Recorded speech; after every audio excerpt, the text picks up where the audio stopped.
She was a kind black waitress who lost her job for helping an old woman. 30 minutes later arrived her son, who was the most dangerous Korean Mafia boss in the city. The coffee pot slipped from Lena Morrison's trembling hands, shattering across the white tile floor of Angelo's diner. Brown liquid spread like a crime scene stain while her manager, Rick Castellano, stood in the doorway of his office, red-faced and pointing toward the exit. She couldn't hear his exact words over the lunchtime din, but she'd learned to read his lips over 3 years of working here. "You're done. Get out. Now." 30 minutes earlier, everything had been normal. Well, normal for a Tuesday afternoon in South Central LA. The usual mix of regulars, tourists who'd wandered too far from downtown, and locals who came for the cheap coffee and stayed for the gossip. Lena had been working a double shift, her feet aching in the cheap sneakers she couldn't afford to replace, when the old Korean woman had shuffled in. She was tiny, maybe 4'10", with silver hair pulled into a neat bun and clothes that had seen better decades. Her hands shook as she counted coins at the counter. Quarters, dimes, nickels spread across the formica like a desperate mathematics problem. Lena had watched from the coffee station as the woman's face crumpled with the realization that she was 47 cents short of the cheapest breakfast special. "I'm sorry," the old woman had said in heavily accented English, gathering her coins with dignity that broke Lena's heart. "I come back later. Maybe tomorrow." But Lena had seen that look before, in her grandmother's eyes 3 years ago, before the eviction notice, in her mother's face when choosing between electricity and groceries, in her own mirror on too many mornings. It was the look of someone whose tomorrow might not come, or might come with even emptier pockets. "Wait!" Lena had called out, glancing toward Rick's office. He was on the phone, distracted by whatever betting line he was following. She'd rung up the breakfast special, then quietly added eggs, extra bacon, fresh fruit, and orange juice. Slid the ticket into her own apron pocket and carried the full plate to the old woman's booth. "On the house, grandmother. Please eat." The woman's eyes had filled with tears. She'd taken Lena's hand in her papery grip and said something in rapid Korean, then switched to broken English. "You have kind heart. My son, he always say the good people left in this world. You prove him right." She'd patted Lena's cheek with surprising strength. "Good things come to good people. You see?" Lena had smiled, topped off the woman's water, and thought nothing more of it. Just another act of quiet rebellion against a system designed to punish people for the crime of being poor and old and hungry. She'd been doing it for months. A meal here, a coffee there. Always careful, always small enough that the inventory wouldn't show major discrepancies. But this time, she hadn't been careful enough. Rick had finished his call, come out for his routine floor check, and caught the old woman eating a meal that wasn't on any ticket. He'd confronted Lena immediately, in front of everyone, his voice carrying across the diner like a megaphone. "You think you can just give away my food, my inventory? You think this is a fucking charity?" "She was hungry, Rick. She's an old woman. I don't care if she's the Queen of England. You don't have the authority to give away anything in this establishment. You're fired, effective immediately." And now here she was, her uniform still on, her apron in her hands, walking past customers who wouldn't meet her eyes. The old woman tried to stand, tried to protest in broken English, but Lena shook her head gently. "It's okay, grandmother. I'll be fine." A lie, but a kind one. Outside, the afternoon sun hit like a physical blow. Lena leaned against the diner's brick wall, reality crashing down in waves. No job, rent due in 6 days, student loans in default, her car payment 3 weeks late. The careful house of cards she'd built over 3 years of double shifts and saved pennies collapsing with one act of decency. She pulled out her phone, screen cracked, held together with a case from the dollar store, and started scrolling through job apps. Anything, everything. Fast food, retail, night shifts, weekend work. She'd done it all before, could do it again. Being a 26-year-old black woman with some college but no degree meant you learned to hustle, learned to survive, learned that kindness was a luxury you couldn't always afford. "Excuse me." The voice was male, deep, with an accent that made the simple English words sound like poetry. Lena looked up and forgot how to breathe. The man standing before her was Korean, late 20s, and so beautiful it was almost offensive. Tall, maybe 6'2", unusual for a Korean man, with sharp features that could have been carved from marble. His black hair was styled in that effortlessly perfect way, that probably took an hour and cost more than her weekly paycheck. He wore a charcoal suit that screamed custom tailoring, a black shirt underneath with the top button undone, and shoes so polished they reflected the sun. But it was his eyes that stopped her. Dark, intense, absolutely furious. "You're the waitress who helped my mother," he said. Not a question. A statement delivered with the precision of someone used to being obeyed. "Your mother?" Lena's mind raced. The old woman. Of course. "Is she okay? Did something—" She called me crying. Said a beautiful black angel gave her food when she couldn't pay. Then said that same angel was fired for showing kindness. His jaw clenched visibly. "Where is the manager?" "Look, it's fine. I don't need—" "It's not fine." He moved closer, and Lena caught the scent of expensive cologne and something else. Danger, maybe, or power. "My mother is crying in my car because she feels responsible for your termination. That is very much not fine. Sir, I appreciate the concern, but I can find another job. Please don't worry your mother. She didn't do anything wrong. Neither did you." His eyes held hers. "You showed compassion to an elderly woman who was hungry and embarrassed, and you were punished for basic human decency. That requires correction." Before Lena could respond, he strode past her into the diner. She scrambled to follow, her heart hammering. Through the window, she saw him approach Rick at the register. Saw Rick's expression shift from annoyance to confusion to something that looked like fear. The conversation was brief. The man, she still didn't know his name, spoke quietly, never raising his voice. But whatever he said made Rick go pale, made his hands shake as he nodded rapidly, made him pull out his phone and make a call, voice urgent, before turning to look at Lena through the window. The man emerged, adjusting his cufflinks with casual elegance. "You start back in the morning. Same position, 20% raise, and Mr. Castellano will be treating you with appropriate respect going forward." "What did you say to him?" Lena demanded. "I explained the situation from a business perspective." A slight smile touched his lips. "And perhaps mentioned that Angelo's Diner sits on property owned by someone who owes me considerable favors, and that it would be unfortunate if their lease renewal encountered complications." "You threatened him." "I incentivized better behavior." He extended his hand. "Sun Hyunju. My mother is Sun Jia. And you are—" Lena Morrison." She took his hand and electricity shot up her arm at the contact.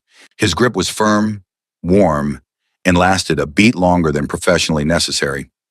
"Thank you for what you did. But you didn't have to." "Yes, I did. My mother raised me to protect those who show kindness to our family. You helped her when she was vulnerable. That creates an obligation." His eyes searched her face like he was memorizing every detail. "Though I'll admit, my mother's description didn't do you justice." Heat flooded Lena's cheeks. She was probably exaggerating. Old ladies do that. "She said you were beautiful." She was being modest. The words were delivered matter-of-factly, like he was commenting on the weather, but they hit Lena with physical force. "Have dinner with me, tonight." "I what?" "Dinner. To thank you properly for helping my mother. She'd want me to do it right.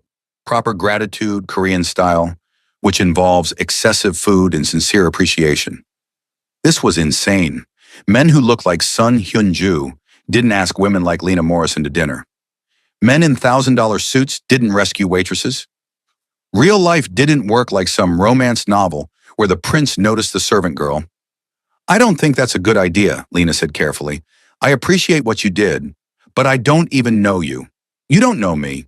And I'm not really in a place right now to—" "To what?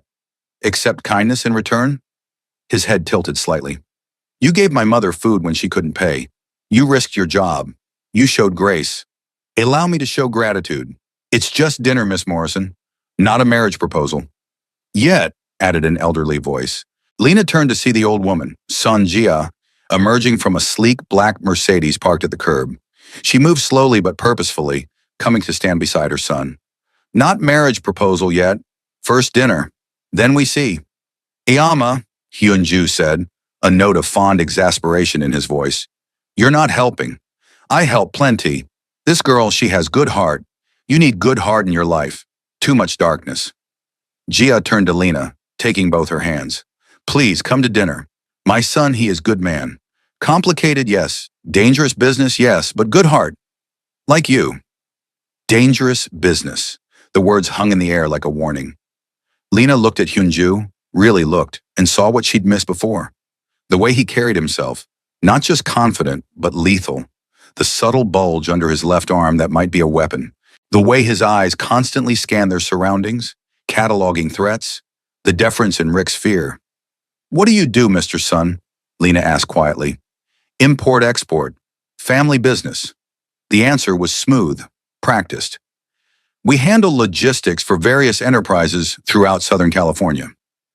That's a very polite way of saying something impolite, isn't it? A flash of surprise crossed his features, followed by something that might have been respect. "You're perceptive. I'm from South Central. I know how to read between lines." Lena crossed her arms. "So what's the truth? Are you a gangster? Mafia? What am I getting into if I say yes to dinner?" Hyunju glanced at his mother, who nodded encouragingly. He sighed, running a hand through his perfect hair. "My family controls certain unofficial operations in LA's Korean community. Protection, gambling, import businesses that don't always follow traditional customs regulations. Americans call it the Korean Mafia. We call it family business." "So you're a crime boss." "I prefer entrepreneur with flexible ethics." A slight smile. "But yes, essentially. Does that change your answer?" "It should. Any sane woman would walk away right now. Thank him politely, decline the dinner, go back to her safe, boring, law-abiding life." But Lena had learned something living in South Central, watching her neighborhood get swallowed by gentrification, while police ignored crimes against black folks but arrested kids for loitering. Legality didn't equal morality. The system wasn't designed to protect people like her. Sometimes survival meant making alliances in gray areas. "One dinner," Lena said. "Public place. I drive myself there and back." Yunju's smile was genuine this time, transforming his severe features. "Agreed. I'll text you the address. What's your number?" As Lena rattled off her digits, watching him save them in a phone that probably cost more than her monthly rent, she wondered what the hell she was doing. But then she caught Jia's expression, pure joy mixed with relief, and remembered she'd fed a hungry old woman. Everything else was just consequences. The restaurant was in Koreatown, tucked into a building that looked nondescript from the outside, but opened into elegance inside. Traditional Korean architecture mixed with modern design, low tables, floor cushions, but also contemporary art on the walls, and soft lighting that made everything glow. Lena had changed into her only good dress, a simple black number she'd bought for her cousin's wedding 2 years ago, and spent an hour on makeup, trying to look like she belonged in places like this. She felt out of her depth the moment she walked in. Hyunju stood as she approached, and Lena's breath caught again. He changed into casual clothes, dark jeans, a black button-down, leather jacket, and somehow looked even more dangerous than in the suit. Less corporate predator, more actual predator. "You came," he said, pulling out her chair. "You sound surprised. I thought you might research me, find reasons to stay away." He sat across from her, candlelight casting shadows across his sharp features. "Most people do, once they know what I am." "I did research you," Lena admitted, or tried to. "Found a lot of rumors, not much proof. Korean-American businessman with family ties to organized crime. No arrests, no convictions, but plenty of speculation. Either you're very good at what you do or very good at covering it up. Both." He poured tea with practiced grace. "I learned early that survival requires two things: competence and discretion. My father had competence but lacked discretion. It got him killed when I was 19. The casual mention of his father's murder should have sent Lena running. Instead, she found herself asking, how? Rival organization. They thought eliminating him would destabilize our operations, create opportunity for takeover. Hyunju's expression went cold. They were wrong. I was studying business at UCLA when I got the call, came home, consolidated power within 72 hours, and spent the next year systematically destroying everyone involved in his death. That's terrifying? Brutal? Yes.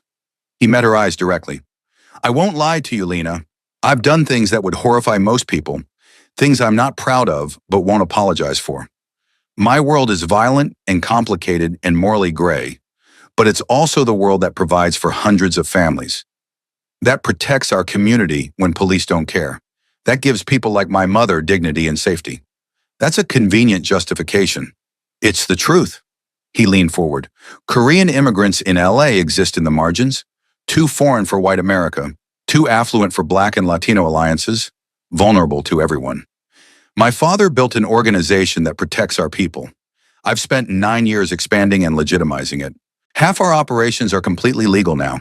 The other half, he shrugged. Rome wasn't built in a day. The food arrived, wave after wave of dishes Lena couldn't name. Bulgogi, japchae, kimchi varieties, grilled fish, soup, banchan covering every inch of table space. Hyunju explained each dish, guided her through eating methods, watched her reactions with intensity that made her skin tingle. You're staring, Lena said, spearing a piece of beef. You're beautiful. Staring is involuntary. You can't just say things like that. Why not? It's true. You have the most expressive eyes I've ever seen. And your smile, the real one, not the customer service version you wore at the diner, could stop traffic. Heat crawled up Lena's neck. You're very direct. Life's too short for games. I saw you help my mother with such genuine kindness, no hesitation, no expectation of reward. And then I saw you lose your job because of it, and something in me just... He made a gesture like an explosion. I wanted to know everything about you, wanted to understand how someone maintains that level of compassion in a world designed to punish it. Maybe I'm just stupid, too naive to know better. No, you're brave. There's a difference. His hand moved across the table, fingertips barely touching hers. Stupidity is unconscious. Bravery is choosing kindness, despite knowing the cost. You knew Rick might catch you. You did it anyway. That's strength, not weakness. Lena looked at their almost touching hands and felt her carefully constructed walls beginning to crack. Why do I feel like you're dangerous? Not because of your job. Because of this. Whatever this is. Because I am dangerous, and so are you. His fingers traced the back of her hand, feather-light. You're dangerous to every wall I've built, every defense mechanism I've constructed. I've spent 9 years being nothing but my position. The boss, the protector, the strategist. And then you fed my mother scrambled eggs and smiled at her like she mattered. And suddenly I remembered what it feels like to be human. That's a lot of pressure to put on scrambled eggs. He laughed, a real sound, surprised and genuine. My mother was right. You're funny, and honest, and completely unexpected. They talked for hours. Lena shared her story, growing up in South Central, watching her neighborhood change. Her grandmother who raised her after her mother overdosed when Lena was 12. The foster homes after grandmother died. Aging out of the system at 18 with nothing but a high school diploma and determination. Community college until money ran out. The diner job that barely kept her afloat but was better than the alternatives. You're a survivor, Hyunju said softly when she finished. I'm broke and barely treading water. Not exactly inspirational. You're 26 and alive and kind despite everything life threw at you. That's more impressive than anything I've accomplished with all my resources. You run an empire. I inherited an infrastructure and followed a blueprint. You built yourself from nothing. His eyes held hers. Don't diminish that achievement. When the meal ended, Hyunju walked her to her car, a 15-year-old Honda with mismatched panels and a coat hanger antenna. He didn't comment on it, just made sure she was safely inside before leaning down to her window. I want to see you again, he said. I start back at the diner tomorrow. You could visit your mom again, let her accidentally need help with something. I want to see you outside the diner. I want to know everything about you. He stopped himself, jaw clenching. I want things I have no right to want after one dinner. Like what? Like waking up next to you. Like hearing about your day over coffee. Like introducing you to my organization as something more than just the woman who helped my mother. He laughed bitterly. See? Dangerous, I told you. Lena should have driven away, should have thanked him for dinner, called it a nice evening, moved on with her life. Instead, she found herself saying, I'm off Sunday. If you wanted to do something casual, not this, she gestured at the elegant restaurant, something normal. His smile could have powered the city. Sunday, I'll show you my favorite place in LA. Wear comfortable shoes. He stepped back and Lena drove away, watching him disappear in her rearview mirror. Her phone buzzed immediately. Unknown number. Thank you for tonight, for giving me something to look forward to, for being you. H.J. Lena stared at the text, her heart hammering. What was she doing? Dating, if that's what this was, a Korean mafia boss? A man who admittedly killed people? Who lived in a world of violence and crime? A man so far above her economic reality, they might as well be different species. But then she remembered his eyes when he talked about his mother, the gentleness in his hands as he'd poured tea, the way he'd looked at her like she was precious, like she mattered. Like feeding one hungry old woman made her someone worth knowing. Maybe she was stupid. Maybe this would end in disaster. But Lena had spent her whole life being careful, being sensible, playing it safe. And where had it gotten her? A diner job, a falling apart car, an apartment she could barely afford. She texted back, "Thank you for dinner, and for seeing me. Not just looking, but actually seeing. It's been a while." Sunday sounds perfect. His response was immediate. "I'll pick you up at 10. And Lena, I see you. All of you. And I like everything I see." Sunday morning arrived bright and unseasonably cool. Lena changed outfits 4 times before settling on jeans, a soft yellow sweater, and sneakers. Comfortable but cute. She'd learned the previous night that Hyunju was observant. He'd notice effort but appreciate practicality. He arrived exactly at 10, driving a different car this time. A dark blue Range Rover, still expensive, but less ostentatious than the Mercedes. He wore jeans and a black Henley, aviator sunglasses hiding those intense eyes, and looked like he'd stepped out of a magazine ad. "Ready for an adventure?" he asked as she climbed in. "Depends on your definition of adventure. If it involves gunfights or high-speed chases, I'm out." He laughed. "No violence, I promise. Just LA's best-kept secret." They drove north, through neighborhoods that got progressively nicer until they reached Griffith Park. But instead of the main observatory area, Hyunju took a narrow side road that wound up the mountain. They parked at an unmarked trailhead. "We're hiking?" Lena asked. "Only about a mile. Trust me, it's worth it." The trail was steep but manageable, winding through chaparral and oak trees. Hyunju stayed close without hovering, occasionally offering a hand over rough patches. They didn't talk much, just moved through dappled sunlight and the smell of sage. Then the trail opened onto a small clearing, and Lena understood. The view was breathtaking, all of Los Angeles spread below them like a living map. Downtown skyline to the east, the ocean glinting to the west, the sprawl of neighborhoods between. But it was private, hidden, theirs alone. "My father brought me here," Hyunju said, settling onto a flat rock. "When I was young and angry about being different, about being Korean in an American city, too foreign for one world, too American for another, he'd bring me up here and say, 'Look at all of it, Hyunju. All those people, all those lives. Everyone struggling, everyone fighting. You're not alone. You're just learning to find your place.'" Lena sat beside him, their shoulders touching. "Did you find it? Your place?" "I thought I had. Built an organization, gained respect, became someone people feared and followed.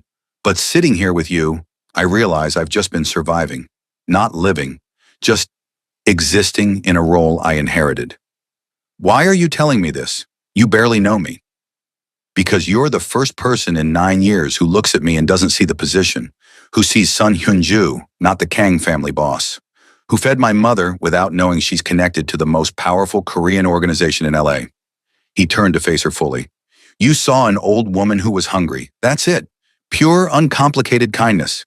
Do you know how rare that is in my world? Your world sounds lonely. It is, profoundly. Everyone wants something from me. Protection, money, favors, permission. Even my closest lieutenants see me as a resource, not a person. But you..." He reached out, tucking a curl behind her ear. "You want nothing from me except honesty, and somehow that makes me want to give you everything." Lena's breath caught at the intimacy of the gesture, the raw vulnerability in his eyes. "Hyunju, I'm a waitress who lives paycheck to paycheck. You run a criminal empire.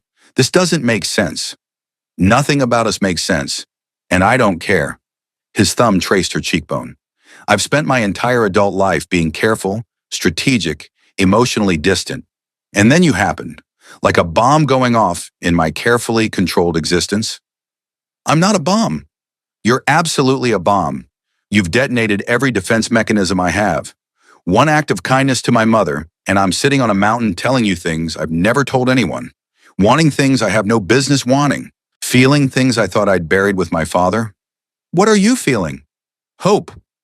The word was barely a whisper. And terror, because hope makes you vulnerable. and vulnerability in my world gets you killed. But Lena, when I'm with you, I don't care about the risk. I just want more of whatever this is. She should run, should protect herself from inevitable heartbreak.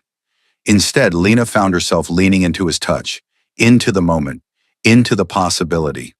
I feel it too, this insane pull toward you. And it scares the hell out of me because men like you don't end up with women like me. This has disaster written all over it. Or it has destiny written all over it. His other hand came up to cup her face, and Lena felt her pulse racing. I don't believe in fate, but I believe in this. In you. In us. There is no us. There's one dinner and one hike. Then let there be more. Let there be dinners and hikes and conversations and all the mundane beautiful things I thought I'd never have. Let me take you to places I've never shown anyone. Let me learn everything about you. Let me... Lena kissed him, mostly to shut him up, partly because she couldn't not kiss him anymore. His lips were soft, surprised at first, then responding with controlled intensity that made her toes curl. One hand slid into her hair, the other settled at the small of her back, pulling her closer. When they broke apart, both breathing hard, Hyunju rested his forehead against hers. That was either the best idea or the worst idea. Definitely worst, Lena whispered. But I don't care. Good, because I'm going to kiss you again, and again, and probably not stop until we need oxygen or my phone rings with some crisis. Your life sounds exhausting. It is. Come be exhausted with me anyway. They spent the rest of the morning on that mountain, kissing between conversations, learning each other's stories, building something fragile and precious. Hyunju told her about the pressure of leading an organization at 19, the loneliness of command, the constant vigilance required to stay alive. Lena shared her dreams of going back to school, maybe becoming a social worker, helping kids like she'd been. I'll pay for it, Hyunju said immediately. No. Lena, no. If we're doing this, whatever this is, I need to maintain some independence. I won't be a kept woman. I won't owe you. He looked frustrated, then nodded slowly. I understand, but let me help in other ways. You said your car is dying. Let me get you something reliable. Not new, not flashy, just safe. Hyunju, please, let me do this one thing. Not because you need rescuing, but because I need to know you're safe on LA roads. My mother would want it, he added with a slight smile. She's already planning our wedding. We kissed twice and she's planning a wedding? Korean mothers move fast. Also, she likes you better than me. I'm not even her favorite anymore. It's tragic, really. Lena laughed and the sound echoed across the mountain. Fine. A safe, reliable car. Nothing fancy. And I'm paying you back. Eventually. When I'm not broke. Deal. He stood, pulling her up with him. Now come on. I want to feed you the best Korean barbecue in LA, and I need to introduce you to my second-in-command before he thinks I've lost my mind. Have you? Lost your mind? Completely, but I've never been happier about it. The barbecue restaurant was in a strip mall in Koreatown, the kind of place where old Korean men played Go in the corner, and ajumas yelled orders in rapid Korean. Hyunju's presence caused an immediate shift. Not fear, exactly, but respect. Deference. People bowed slightly, moved out of his way, made space. They settled into a private booth in the back. Within minutes, a man appeared. Early 30s, built like a boxer, with sharp eyes that cataloged Lena in seconds. He spoke rapid Korean to Hyunju, who answered in the same language before switching to English. Lena Morrison, meet Kwon Jae-sung, my right hand, my oldest friend, and the only person who tells me when I'm being an idiot. Jae-sung extended his hand, his grip firm but not aggressive. Ms. Morrison, I've heard about you, the woman who fed Yamanim. Just Lena, please. And yes, that was me, though apparently it caused more trouble than I intended. Good trouble, Jae-sung said, settling beside Hyunju. Hyunju has been different since meeting you, almost human. I'm sitting right here. You're smiling, voluntarily, without a strategic reason. That's worth noting. Jae-sung turned back to Lena. He doesn't smile, hasn't really since his father died. So whatever you're doing, keep doing it. I'm not doing anything special. You're here. That's special enough. There was something protective in Jae-sung's expression. But I need to be straight with you. Our world is dangerous. People who get close to Hyunju become targets. You should know that before this goes further. Jae-sung, Hyunju's voice held a warning. No, she needs to hear this. From someone who isn't drunk on new relationship chemicals. He looked at Lena directly. Rival organizations will see you as leverage. Police might use you to get to him. And if anything goes wrong in our operations, you could become collateral damage. Are you prepared for that? Lena met his gaze steadily. I grew up in South Central. Watched my neighbors get shot in gang crossfire, had friends disappear into prison, saw what poverty and violence do to communities. So while your world might be different, I'm not naive about danger. That's not the same thing. You're right, it's not. Your violence is organized, has rules, offers some protection.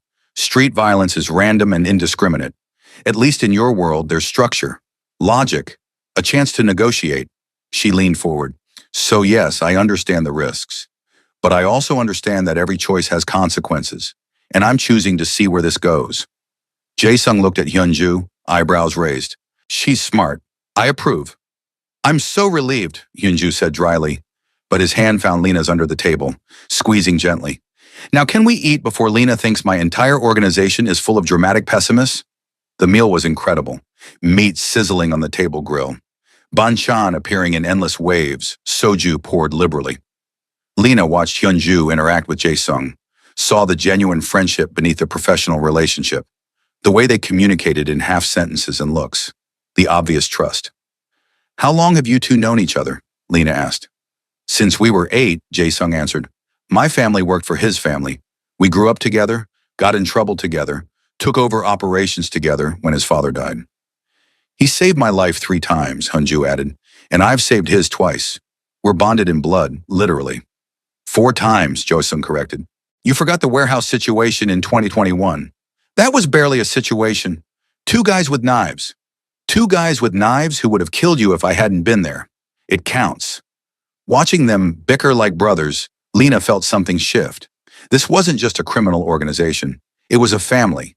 Complicated, violent, morally gray, but still a family. People who looked out for each other, protected their own. As they finished eating, Hyunju's phone buzzed.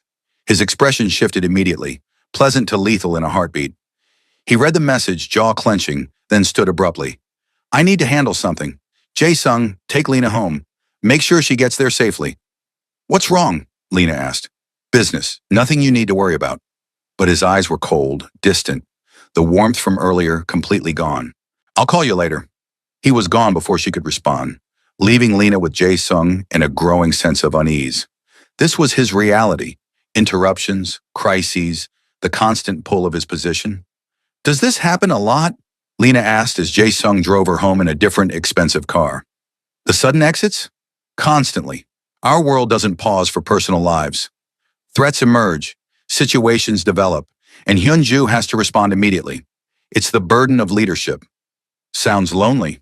It is, which is why I'm glad he found you. Someone outside our world, someone who sees him as a person, not a position. Jae-sung glanced at her. Be patient with him. He's learning how to balance this, learning that it's okay to want things beyond the organization. What if he can't balance it? What if the organization always comes first? Then you'll have to decide if that's something you can live with. But between you and me, I've never seen him prioritize anything above the family business. Until you. So maybe there's hope. Hyunju didn't call that night. Or the next morning. Lena tried not to worry, tried to focus on her shift at the diner. But every time the door opened, she looked up hoping to see him. Rick was different now, overly polite, almost nervous around her. Word had clearly spread about her connection to powerful people. Other staff treated her with new respect or suspicion. Regular customers whispered, Girl, what did you do? Her coworker Carmen asked during their break. Rick is terrified of you, and someone left this. She handed Lena an envelope. Inside was a key fob and a note in elegant handwriting. 2019 Toyota Camry. Reliable, safe, non-threatening to your independence. Parked in spot 23. Insurance and registration handled. Please don't argue. HJ Lena should have been angry. Should have marched out to the parking lot and... What? She couldn't exactly return the car when she didn't know where he was. And her Honda had finally died completely last night, leaving her to take 2 buses to work this morning. She texted, You're impossible, and I'm not saying thank you. His response came immediately. You just did. And you're welcome. I'm sorry for disappearing. Situation took longer than expected. Can I see you tonight? Maybe. If you explain what situation means, I will. I promise. Dinner at my place? I'll cook. You can interrogate me properly. You cook? I'm Korean. It's genetic.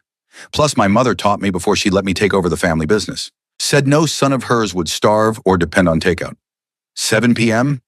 Lena looked at the car key in her hand, thought about his smile on the mountain, remembered the vulnerability in his voice when he talked about hope, thought about Jae-sung's words. Maybe there's hope. Fine. But I'm bringing dessert and wine and my pepper spray just in case your cooking is terrible. Deal. Address is 4750 Wilshire Penthouse. Security will have your name. Of course he lived in a penthouse. Of course there was security.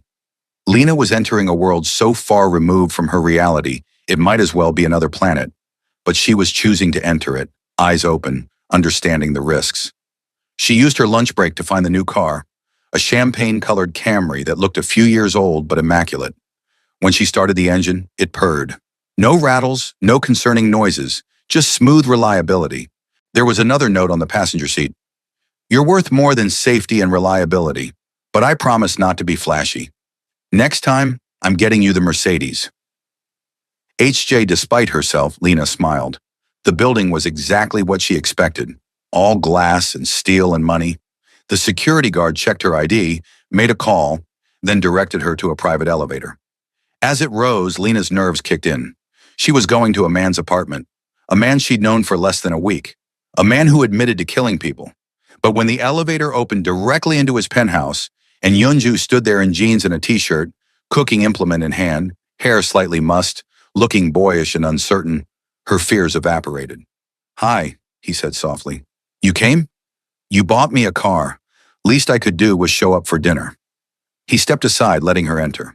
The penthouse was unexpected. Yes, it was luxurious. Floor-to-ceiling windows, expensive furniture, art that probably cost more than her yearly salary.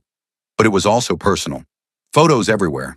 His mother, a man who must be his father, him and Jae-sung as kids, books covering one entire wall, a traditional Korean altar in the corner. This wasn't just where he lived. It was home. You're surprised, Hyunju observed, watching her take it in. I expected more. I don't know. Bachelor pad vibes? Giant TV? Black leather furniture? Possibly a stripper pole. He laughed, the sound filling the space. I had that phase briefly at 21. My mother visited once, saw it, and threatened to disown me. This is the compromise. In the kitchen, he'd prepared a spread. Japchae, kimchi jjigae, grilled mackerel, rice, banchan. The air smelled incredible. He moved around the space with easy competence, plating food, adjusting seasonings, all while keeping up conversation. So, Lena said, accepting the wine he poured, tell me about the situation that made you disappear. Yeonju's expression shifted. A rival organization tried to move product through our territory without permission. It required aggressive negotiations. Meaning I had to make it very clear that boundary violations carry consequences. No one died, he added quickly, but several people are currently rethinking their career choices. You hurt them. Yes, I won't lie to you about who I am or what I do. Violence is sometimes necessary in my world, but I'm not cruel. I don't enjoy it. It's just the language my world understands. Lena sipped her wine, processing. How do you live with it? The violence, the moral gray areas, the constant threat. Honestly, I don't think about it much anymore. It's just reality. Like you don't think about breathing. But lately, since meeting you, I've been thinking about it constantly, seeing my world through your eyes, wondering what it costs me to live this way. And what does it cost you? He was quiet for a long moment, hands stilling over the food. Connection, intimacy, trust, the ability to let anyone truly close. Because everyone in my world wants something, and anyone not in my world would be horrified by what I do. So I exist in this space alone, surrounded by people but fundamentally isolated. Until your mother fed herself breakfast with change she'd been saving. Until you fed her. He looked up, eyes intense. Until I watched you sacrifice your job for basic human kindness.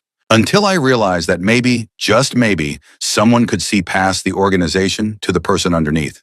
They ate slowly, talking between bites.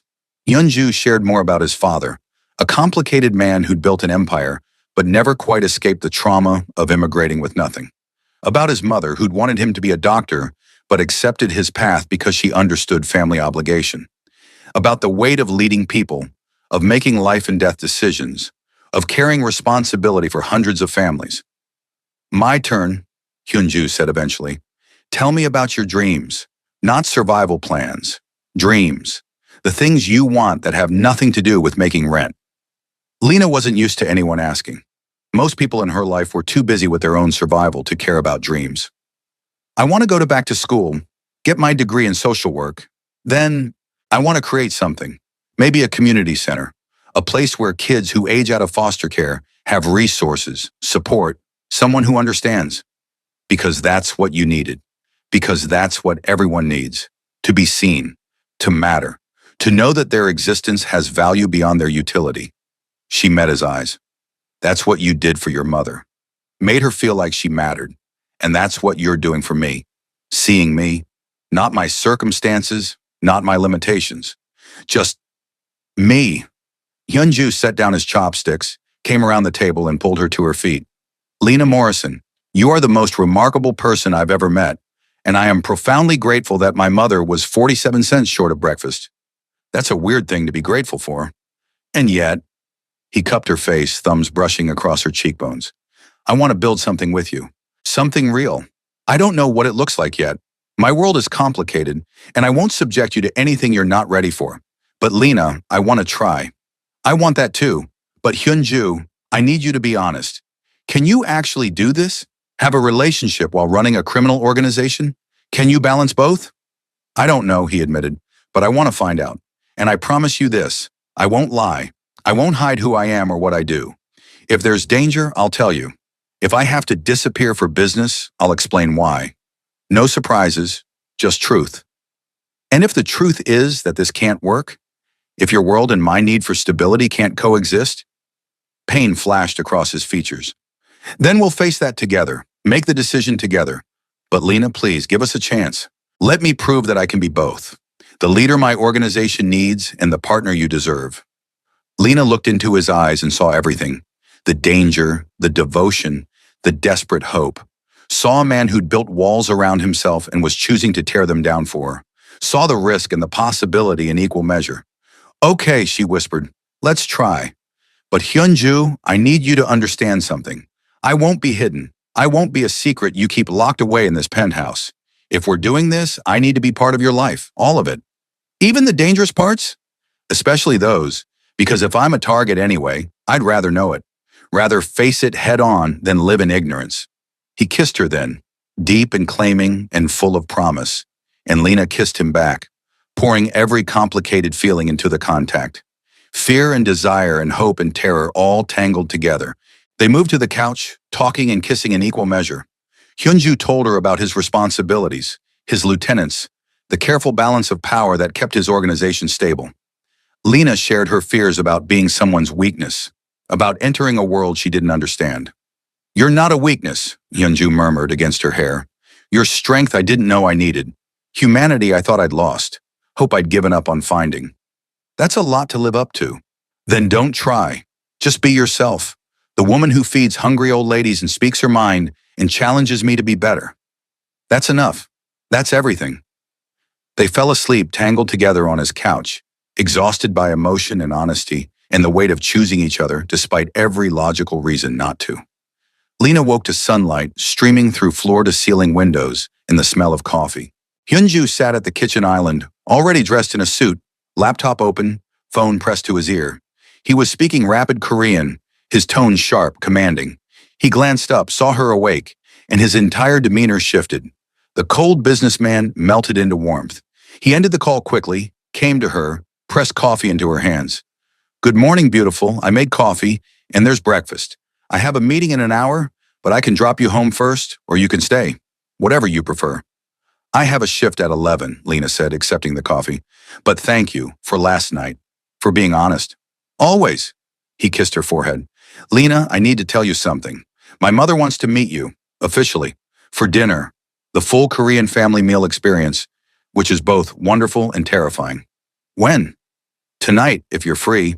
She's cooking enough food to feed an army, and she's already decided you're going to be her daughter-in-law. So prepare for that level of intensity. We've been dating less than a week, and your mother's planning our wedding? Korean mothers move at light speed when they find someone they approve of. And she loves you, says you have good spirit and kind hands, and several other things I can't translate because they're very specifically Korean concepts about character. Despite her nervousness, Lena smiled. Okay, tonight, but you're staying the whole time. No disappearing for business emergencies. I promise, unless someone's actively dying, I'm yours all evening. He dropped her at her apartment in the new Camry, after she insisted repeatedly that she could drive herself. Stood at her door like he was physically unable to leave. I'll pick you up at 6, he said, kissing her one more time. You know I can drive myself now, right? You gave me a car specifically for that purpose. I know, but I want to pick you up. Want to walk you to my mother's door. Want to show you off like the prize you are. You're ridiculous. I'm in love with you. The words came out casual, matter of fact, like he was commenting on the weather. I know it's fast. I know it's probably too soon to say it. But Lena, I learned after my father died that life is too short for pretense. So yes, I'm in love with you. You don't have to say it back. I just needed you to know. He was gone before she could respond, leaving Lena standing in her doorway, heart hammering, mind reeling, in love. After less than a week. It was insane, impossible, too fast. And yet, as she got ready for her shift, as she served coffee and smiled at customers, as she navigated her ordinary life, Lena realized something terrifying. She felt it too. This impossible, illogical, completely insane feeling. Like she'd been waiting her whole life to feed one hungry old woman so her dangerous, complicated, beautiful son could walk into her life and change everything. That night, sitting at Jia's table while Hyunju translated his mother's rapid Korean and they all laughed over galbi and kimchi and stories about Hyunju as a child, Lena understood. Sometimes love doesn't make sense. Sometimes it just happens. And sometimes feeding one hungry person changes everything. My son is good man, Jia said in careful English, taking Lena's hand. Dangerous work, yes, but good heart, like you. You take care of him? If he takes care of me, Lena answered. Jia beamed, then unleashed another torrent of Korean. Hyunju laughed, translating, she says perfect answer. She says you're smart and strong and exactly what I need. She says, he paused, color rising in his cheeks. She says to hurry up and marry you before you realize you can do better. Lena looked at him. This dangerous, complicated man who'd turned her world upside down over scrambled eggs and kindness. At his mother, beaming with approval. At the life unfolding before her, terrifying and beautiful in equal measure. Well, Lena said, squeezing both their hands, I guess we better not keep her waiting.